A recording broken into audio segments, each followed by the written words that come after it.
بسم الله الرحمن الرحيم الحمد لله رب العالمين والعاقبة للمتقين والصلاة والسلام على أشرف الأنبياء والمرسلين وعلى آله وأصحابه أجمعين أما بعد. جی ہمارا یہ پیریڈ جو ہے یہ خالص اجرا پر مشتمل ہوگا. ہم انشاءاللہ جو بھی ہمارے پاس وقت ہے ہم اس میں کوشش کریں گے کہ جو بھی ہم اجرا کر سکیں انشاءاللہ ہم اجرا کرنے کی کوشش کرتے ہیں. تو کل ہم ایاک نعبد و ایاک نستعین یہاں پر پہنچ چکے تھے. ایاک نعبد و ایاک نستعین، ایاک نعبد و ایاک نستعین، ایاک نعبد ہم تیری ہی عبادت کرتے ہیں، و ایاک نستعین اور تجھ سے ہی مدد مانگتے ہیں. یہ تو ہے اس کا ترجمہ. تو سب سے پہلے ہے ایاک. جی ایاک کا کیا چیز ہے؟ ہاں جی حماد رفیع صاحب آپ بتائیں ایاک کا کیا ہے؟ نہیں جی سر حماد مجھے نہیں صاحب پتا. آپ کو سر میری نہیں آواز آ پتا رہی مجھے. ہے؟ سر آواز آ رہی ہے، مجھے نہیں پتا یا کا کیا کہیں گے. تیری ہی آپ لوگوں نے عبادت. ضمیروں کا باب پڑھا ہے، ضمائر پڑھی ہیں؟ نہیں سر ابھی ضمائر نہیں پڑی تھی. کسی بھی سمیسٹر کے اندر نہیں پڑھی گئی ضمائر؟ چلے میں آپ کو بتا دیتا ہوں کہ ضمائر کا نا ایک پورا باب ہے، اور پھر ضمیروں کی 3 قسمیں ہیں. ایک ہے ضمیر مرفوع متصل، ایک ہوتی ہے ضمیر مرفوع منفصل، پھر اسی طرح ضمیر منصوب متصل اور ضمیر منصوب منفصل اور ضمیر مجرور متصل. یہ 5 اقسام ہیں ضمائر کی. تو ایا کا جو ہے یہ اس کو کہتے ہیں ضمیر منصوب منفصل، ضمیر منصوب منفصل، اور یہ ہر صیغے کی ہی آتی ہے. جیسے اگر ہو ضمیر غائب لانی ہو، واحد مذکر غائب کی ضمیر لانی ہو تو وہ ہوگی ایاہو، ایاہو، ایاہما، ایاہم. پھر اس طرح اگر ضمیر مؤنث غائب لانی ہو تو پھر ایاہا، ایاہما، ایاہن. اور آگے جا کر مخاطب کے صیغے جب آ جاتے ہیں تو پھر آ جاتا ہے ایاکا، یعنی واحد مذکر مخاطب کی ضمیر آتی ہے ایاکا. یہ مفعول کی ضمیر کہلاتی ہے، اسی لیے اس کو منصوب کہتے ہیں. تو مفعول چونکہ منصوب ہوتا ہے اس لیے اس کی ضمیر جو ہے وہ بھی منصوب ہوگی، تو اس کو ضمیر منصوب منفصل کہیں گے، اور یہ مفعول کی ضمیر ہے. تو اصل جو جملہ بننا چاہیے تھا یہاں پر وہ ہونا چاہیے تھا نعبدو کا، نعبدو کا ہم تیری عبادت کرتے ہیں. تو ضمیر آنی تو بعد میں چاہیے تھی، لیکن جس چیز کا حق جو ہے وہ مؤخر ہو اور اس کو مقدم کر دیا جائے تو وہ پھر حصر کا فائدہ دیتا ہے. اب اس کو آنا تو بعد میں چاہیے تھا، لیکن جب اس کو مقدم کر دیا گیا ہے تو اس میں حصر کا معنی پیدا ہو گیا ہے کہ ہم صرف تیری ہی عبادت کرتے ہیں، تیری ہی عبادت کرتے ہیں. وَإِيَّاكَ نَسْتَعِينُ اور صرف تجھ ہی سے مدد مانگتے ہیں. اس طرح کر کے اس کا ترجمہ بن جائے گا. تو چلیں بہرحال آپ لوگوں نے چونکہ نہیں پڑھی ہوئی اس کو فی الحال چھوڑ دیں، لیکن یہ ہے مفعول کی ضمیر نعبدو کا، اور پھر ایاک نعبدو کہ ہم تیری ہی عبادت کرتے ہیں. چلیے یہ مفعول مقدم ہے گویا کہ، اور مفعول کو مقدم کر کے جملے کے اندر حصر پیدا کیا گیا ہے. ویسے ترجمہ ہونا تھا نعبدو کا میں ہم تیری عبادت کرتے ہیں، اور اس میں دیگر کی عبادت کی نفی نہیں تھی، لیکن جب اس کو پہلے لے آئے تو پھر یہ بن گیا کہ ہم تیری ہی عبادت کرتے ہیں، گویا کہ تیرے علاوہ اور کسی کی عبادت نہیں کرتے. لفظ ہے نعبدو، تو ہم نعبدو کی تحلیل کر رہے تھے. جی حماد صاحب آپ یہ بتائیں کہ نعبدو صیغہ کون سا ہے؟ سر یہ مضارع کا جمع متکلم. جمع متکلم. اس کا اسم فاعل کیا آئے گا؟ عابد. عابدو. نہیں سر عابد. عابد. فاعل. اور یہ اردو میں بھی استعمال ہوتا ہے، وہ کہتے ہیں کہ میں عابد تو معبود اللہ، وہ ایک نعت بھی بنی ہوئی ہے نا، میں عابد تو معبود. تو عابد ہے عبادت کرنے والا، اور اسم مفعول اس کا وہ بن جائے گا ہاں چلے آگے معبود، بتا، معبود، معبود، جس کی عبادت کی جائے، اور اس میں ظرف کیا بنے گا؟ اردو میں لفظ استعمال ہوتا ہے معبد، کہتے ہیں جی یہ معبد خانہ ہے، یعنی عبادت کرنے کی جگہ ہے۔ چلے برحال، چلے جی اس کے بعد ہے وَإِيَّاكَ نَسْتَعِينُ، اور صرف تجھ سے ہی مدد مانگتے ہیں۔ تو نستعین، جی نعمان خالد صاحب آپ بتائیں نستعین یہ کون سا صیغہ ہے؟ نستعین بھی سر جمع متکلم کا ہی ہے، فعل، مضارع۔ فعل مضارع ہیں، اور اس کے بعد یہ باب کون سا ہے؟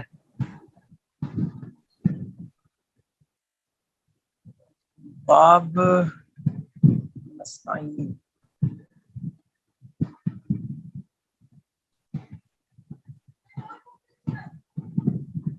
باب کون سا باب بنے کا گا؟ نہیں یہ ثلاثی مزید فی کے ابواب میں سے ہے، باب افعال ہے، باب تفعیل ہے۔ سر، یہ مزید فی کے تو اس میں تو پچھلے سمیسٹر میں تو نہیں پڑھے۔ ہاں چلیں، یہ ہے باب استفعال، باب استفعال، ہاں اصل میں ہوتا ہے استعان یستعین، تو اسی سے پھر آگے ہے نستعین، تو نستعین، جی سر، نستعین تھا اصل میں، نستخرجو کے وزن پر، لیکن اس میں پھر تعلیل ہوئی ہے کیونکہ اس کا عین کلمہ جو ہے وہ واو ہے، استعوانا تھا اصل میں۔ برا تعلیلات کا باب چونکہ آپ نے پڑھا نہیں، وہ تھوڑا سا ابھی گرامر کا بہت سارا حصہ آپ کا رہ گیا ہے، چلیں بارہ پڑھتے جائیں گے تو انشاءاللہ وہ بھی ہوتے جائے گے۔ چلیں اس کے بعد آگے ہے اہدنا الصراط المستقیم، اہدی، اکیلا اہدی جو ہے یہ بتائیں نورین محمد۔ السلام علیکم جی وعلیکم السلام۔ استاد، اہدی جو یہ نا فعل امر کا صیغہ ہے، ہاں تو اس کا ماضی مضارع کیا آتا ہے؟ اس کا یہدی ہوگا اس کا مضارع، ٹھیک ہے، اور ماضی استاد نہیں سمجھ میں آ رہا۔ ہدا، ہدا یہدی، ایوہ ہدا یہدی، وہ جی اہدی یعنی تو ہدایت دے، یہ تو امر جی کا صیغہ ہوگا، عمل نہ کا صیغہ ہمیں۔ نہ ہمیں، تو یہ جو نہ ہے نا یہ کیا ہے؟ یہ بھی ضمیر ہے، جیسے وہ جی پیچھے ضمیر ہے، یا کا آیا ہے نا، جی تو یہ بھی یہ ضمیر ہے۔ متصل، اب یہ چونکہ آپ لوگوں نے متصل ضمیریں ہے۔ پڑھی نہیں ہے، لیکن میں آپ کو بتا دوں کہ وہ ایا کا تھی ضمیر منصوب منفصل، اور نا جو ہے یہ ہے صلہ ضمیر ہے استاد، منصوب متصل۔ جی پڑھی ہیں استاد، لیکن بعض اسٹوڈنٹ چونکہ تھرڈ سیمسٹر میں ہمارے ساتھ نہیں تھے نا، تو انہوں نے نہیں پڑھی ہیں، دو اچھا کلاسز ایک ساتھ ہو گئی ہیں، تو ہم لوگوں نے پڑھی تھی۔ اچھا اچھا، ٹھیک ہے۔ سر یہ اس میں فعل اور فعل جو ہے نا وہ اہدی ہے، اور اسی میں جو ہے نا پھر یہ جو مفعول اس کا ہو جائے گا یہ نہ ہو جائے گا۔ ہاں، اور اس کا جو فائل ہے وہ اس کے اندر ہی معذوف ہے، انتا، جی اہدی تو ہدایت دے نہ ہم کو، ٹھیک اور ہو یہ گیا؟ جو الصراط المستقیم جو ہے نا یہ موصوف صفت ہے، اور یہ پھر مفعول بن رہا ہے، یہ بھی مفعول ثانی۔ ہاں یہ مفعول ثانی بن جائے گا۔ چلے موصوف صفت کا معاملہ تو آپ لوگوں نے ابھی بھی پڑھا ہے، وہ میں پوچھ جی لیتا ہوں۔ جی راشد صاحب آپ بتا دیجیے الصراط المستقیم یہ کون سی موصوف صفت ہے؟ صفت حقیقی ہے، صفت سببی ہے؟ یہ صفت حقیقی ہے۔ ٹھیک ہے، تو یہ کون کون سی چیزوں میں ایک دوسرے کے موافق ہے؟ یہ تذکیر و تانیث میں، ٹھیک ہے، معرفہ نکرہ میں، ٹھیک ہے، تثنیہ جمع میں، اور اعراب میں۔ ہاں یہ چاروں میں ایک دوسرے کے موافق ہے۔ الصراط بھی واحد ہے، المستقیم بھی واحد ہے، الصراط میں ال آ گیا وہ بھی معرفہ ہے، المستقیم بھی معرفہ ہے، الصراط بھی مذکر ہے، المستقیم بھی مذکر ہے، اور اسی طرح الصراط میں بھی زبر ہے اور مستقیم پر بھی زبر ہے۔ یہ موصوف صفت مل کر جو ہیں یہ پھر آگے بن جاتے ہیں مبدل منہ، دوسرے صراط کے لیے۔ تو جی اہدنا الصراط المستقیم صراط الذین انعمت علیہم، یعنی جو صراط مستقیم ہے وہی صراط الذین انعمت علیہم ہے۔ تو دوسرا جو صراط ہے اس کے اوپر زبر کیوں آئی ہے؟ سحر فیض آپ بتا دیجئے۔ جی سر، مجھے نا آواز سب میں کاٹ رہی ہے تو دوبارہ پوچھیے گا۔ صراط الذین میں صراطہ کے اوپر زبر کیوں ہے، فتحہ کیوں ہے؟ سر مجھے نہیں پتا۔ اچھا چلے اچھی بات ہے، نہ پتہ ہو تو آدمی فوراً بتا دے۔ جی افشین آپ بتا دیں۔ میرے خیال میں اس لیے آئی ہے کہ یہ مبدل منہو کا اعراب جو تھا وہی اعراب اس کا آئے گا اس وجہ سے۔ ہاں اس کا مبدل منہ کون سا ہے؟ صراط المستقیم۔ ٹھیک ہے، تو صراطہ یہ اس سے بدل ہے، تو جو اعراب الصراط المستقیمہ کا ہے وہی اعراب جو ہے وہ صراطہ کا ہے۔ اس کے بعد ہے صراط الذین۔ الذین کیا چیز ہے؟ جی حماد رفیع صاحب۔ سر یہ اس میں موصولہ ہے، ہاں اسم موصول ہے۔ اسم موصول کون کون سے ہیں؟ اسم موصول اللتی، الذی، الذین۔ ہاں جی سارے اسماء موصولہ کون بیان کریں گے؟ چلیں افشین صاحبہ آپ بتائیے۔ الذی، اللذانی، الذین، اللتی، اللتانی، اللائی یا اللاتی۔ ہاں پھر بھی ایک دو چھوٹ گئے ہیں۔ الذی، اللذان، اللذین، الذین، اللتی، اللتان، اللتین، اللاتی، اللواتی، پھر آگے ما، من، این، ایتن، یہ اتنے سارے ہیں۔ چلیے ٹھیک ہے ماشاءاللہ، پھر بھی کچھ نہ کچھ آپ نے بتا دیے۔ جی اس کے بعد آگے ہے نعمان خالد صاحب، آپ بتائیے انعمتا یہ کیا چیز ہے؟ انعمتا انعمت یہ سر صراط الذین انعمت، یہ فعل ہے۔ جی ٹھیک ہے فعل ہے، کون سا فعل ہے؟ اس پر تو نہیں رہا۔ یہ سر ہے واحد مذکر کا۔ وہ صیغہ ہوتا ہے۔ فعل بتائیں، فعل جب پوچھا جاتا ہے تو فعل جو ہے وہ 4 ہیں یا 3 ہیں، ماضی، مضارع، امر نہیں۔ فعل ماضی ہے۔ فعل ماضی ہے، ٹھیک ہے۔ اب بتائیں یہ صیغہ کون سا ہے؟ واحد مذکر؟ واحد مذکر انعام کیا تو یہ واحد مذکر غائب ہے۔ غائب تو نہیں ہے، غائب نہیں ہے، حاضر ہے۔ حاضر ہے۔ حاضر کے آخر میں تا مفتوح آتی ہے، جیسے فعلتا یا نصرتا، تو ترجمہ کیا ہوگا اس کا؟ ہاں جی ترجمہ کیا ہے؟ جی نورین صاحب آپ بتائیے اس کا ترجمہ کیا ہے؟ جی السلام علیکم ورحمۃ اللہ۔ میں پوچھ رہا تھا انعمتا واحد مذکر حاضر، تو اس کا ترجمہ کیسے کریں گے پھر واحد مذکر حاضر کے اعتبار سے؟ واحد مذکر حاضر کے اعتبار سے اس کا ترجمہ ہوگا تیری ہی صراط الذین انعمت علیہم، جس پر تو نے انعام کیا۔ ہاں جس پر تو نے انعام کیا، یہ نہیں کہیں گے کہ جس پر اس نے انعام کیا یا جس پر میں نے انعام کیا، بلکہ جس پر تو نے انعام کیا۔ اب یہ ہے انعمتا، یہ باب کون سا ہو سکتا ہے؟ سباب، یہ ہے باب افعال، اکرم یکرم سے، اکرم یکرم۔ اکرم یکرم سے انعمتا اکرمتا۔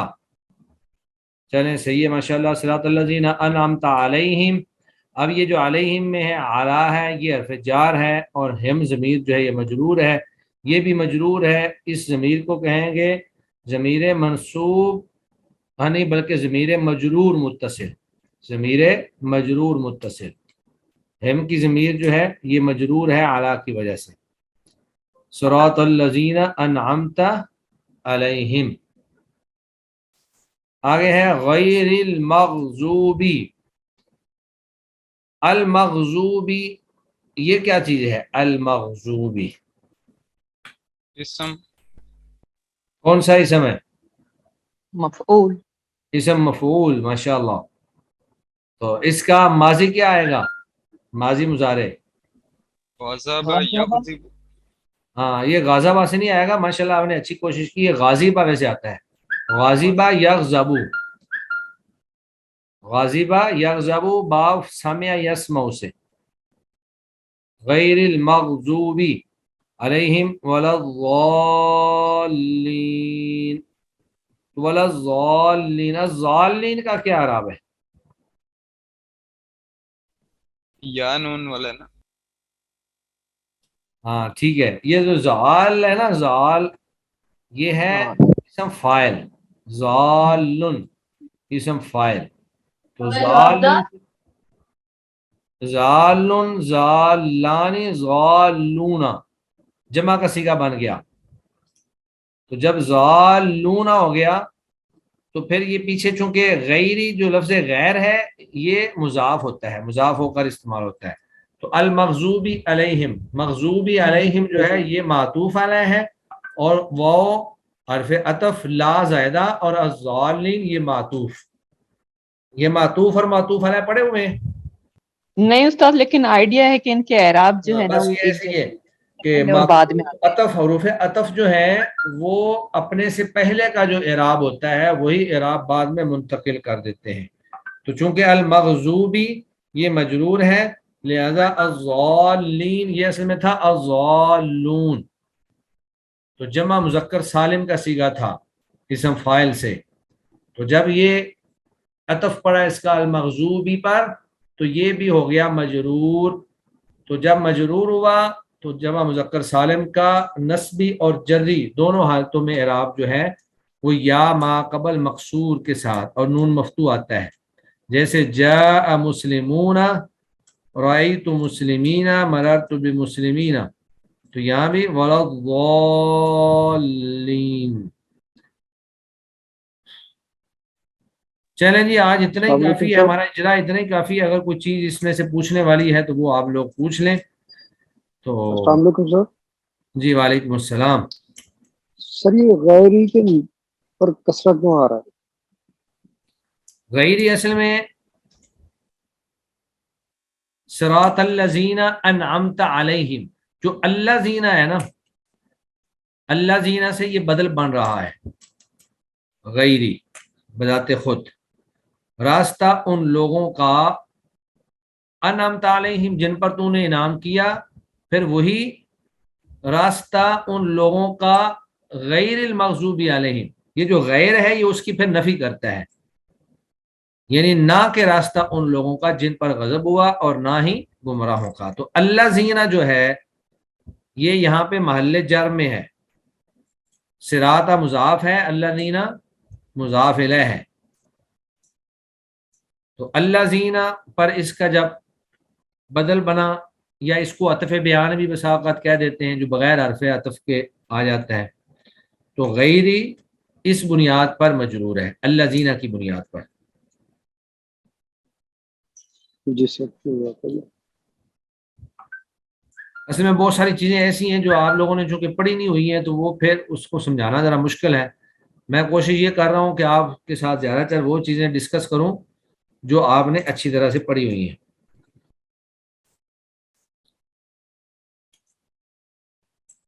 چلیں جی پھر ہم انشاءاللہ کل جو ہے سورہ بقرہ کا انشاءاللہ اجرا کریں گے الف لام میم سے آگے.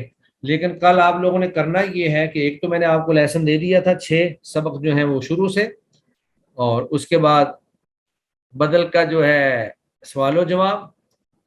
ابھی آپ نے ایسے کرنا ہے کہ اگر آپ کے پاس کتاب موجود ہے تو ضمیروں کا باب، اسماء موصولہ اور اسماء اشارہ، یہ 2-3 چیزیں ذرا آپ یاد کر لیں. مضمرات، ضمائر کی مکمل تفصیلات، ان کی اقسام، اور پھر اسماء موصولہ اور اسماء اشارہ، یہ 3 چیزیں آپ اگر یاد کر کے آئیں گے تو بہت ساری چیزیں کل کے اجرا میں یہ بھی سامنے آ رہی ہیں. جنہوں نے پڑھی ہوئی ہیں وہ ان کو بتا دیں، جنہوں نے نہیں پڑھی ہوئی ہیں کہ کون سی بک کے کس پیج پر ہے. یہ علم النحو اولین جو ہے نا، علم النحو کے اندر یہ ضمیروں کی پوری تفصیل موجود ہے. شاید کوئی 7 8 9 10 11 نمبر صفحہ ہے، تو اس پہ ایک پورا چیپٹر ہے مضمرات کا. پھر اسی طرح اسماء موصولہ، پھر اسماء اشارہ، ذالکا، ہاذا، ہاذانی، ہاذی، ہاتانی، ہاؤلائی، اس طرح ذالک، ذانک، تلک، تانک، اولئک. اسماء اشارہ جو ہیں ان کی پھر 2 قسمیں ہیں، بعید اور قریب. قریب کے اسماء اشارہ اور ہیں، بعید کے اور ہیں. تو یہ ساری چیزیں جو ہیں یہ وہاں پر موجود ہیں. استاد یعنی یہ تینوں چیزیں کل ریوائز کر کے آنی ہیں. ہاں جی ہاں جی، تینوں چیزیں ریوائز کر کے آنی ہیں، پلس ہمارے باقی چیپٹرز. اجرا کا پھر ہی مقصد پورا ہوگا. اجرا اسی لیے آخر میں جا کے کرتے ہیں کہ سارے رولز جو ہیں وہ آپ کو یاد ہوں، اور اجرا کرنے کا مقصد بھی یہ ہوتا ہے کہ رولز بار بار بار بار بار بار آپ کے سامنے آتے رہیں اور آپ ان کو پختہ کر لیں. تو یہ تین چیزیں انشاءاللہ سب لوگ جو ہے نا ریوائز کر کے آئیں گے. سر جی السلام علیکم. وعلیکم السلام. سر میں نے پوچھنا یہ تھا کہ تجوید ہم نے جو ایک سیمسٹر میں پڑھی ہے تو وہ کافی ہے ہمارے لیے، یا مطلب اس کا کوئی مزید آگے چل کے ہوگا؟ کافی تو خیر نہیں ہے، لیکن مجھے لگتا ہے کہ شاید ایک ہی سیمسٹر میں تجوید کا سبجیکٹ ہے. اصل میں آہا کا پورا کورس بھی تو مختصر ہے نا، ورنہ تجوید صرف تجوید کے لیے 2 سال کا کورس ہے، صرف تجوید کے لیے. تو یہاں تو صرف جی وہی میں تعارف دیکھ رہا مقصود ہے. تھا. جی جی اچھا، وہی میں دیکھ رہا تھا کہ میں نے کہا بس بنیادی چیزیں پڑھی ہیں تو چلیں اس میں انشاءاللہ. ہمارے ان کورسز میں ایک تو ہلکا پھلکا تعارف ہے، کچھ نہ کچھ چلیں اصلاح ہو جاتی ہے. آپ یہ کہیں نا کہ وہ جیسے مدرسے کے اندر ایک پورا بندہ قاری بنتا ہے اور پختگی آتی ہے، تو اس کے لیے پھر اتنا ٹائم دینا پڑے گا. وہ کہتے ہیں ایک ڈاکٹر ہوتا ہے جس نے MBBS کیا ہوتا ہے 4 سالہ یا 5 سالہ، ایک ہوتا ہے جس نے آگے پھر تخصص اسپیشلائزیشن کیا ہوتا ہے، کوئی مزید کوئی 8-10 سال لگائے ہوتے ہیں، اور ایک ڈاکٹر ہوتا ہے جس نے 3 مہینے کا کورس کیا ہوتا ہے. ہوتے سارے ہی ڈاکٹر ہیں. یہ تو ہے سر. تو یعنی اس کے لیے ہمیں پھر اسپیشلائزیشن کرنی پڑے گی. تو آپ جو ڈاکٹر ہیں نا، آپ وہ نہ MBBS ہے نہ اسپیشلائزیشن کے ہیں. تو یہ چیزیں جو ہیں ان چیزوں کو بس وہ تعارف ہے الحمدللہ. پھر بھی آپ لوگوں کے لیے ماشاءاللہ یہ ایک آن لائن کا سلسلہ ہے. اسماء موصولہ، اسماء اشارہ اور ضمائر، یہ 3 چیزیں بس، ٹھیک ہے، یہی 3 چیزیں دیکھنی ہیں. چلے جی، نماز میں سے 5 منٹ رہ گئے ہیں، وضو بھی کرنا ہے. جی السلام علیکم ورحمۃ اللہ. بس وہ درمیان میں ڈسکنیکٹ ہو گیا. میں یہ کہہ رہا تھا کہ ٹھیک ہے ہم کلاس کلوز کرتے ہیں. سبحانک اللہم و بحمدک، اشہد ان لا الہ الا انت، استغفرک و اتوب الیک. السلام علیکم ورحمۃ اللہ وبرکاتہ.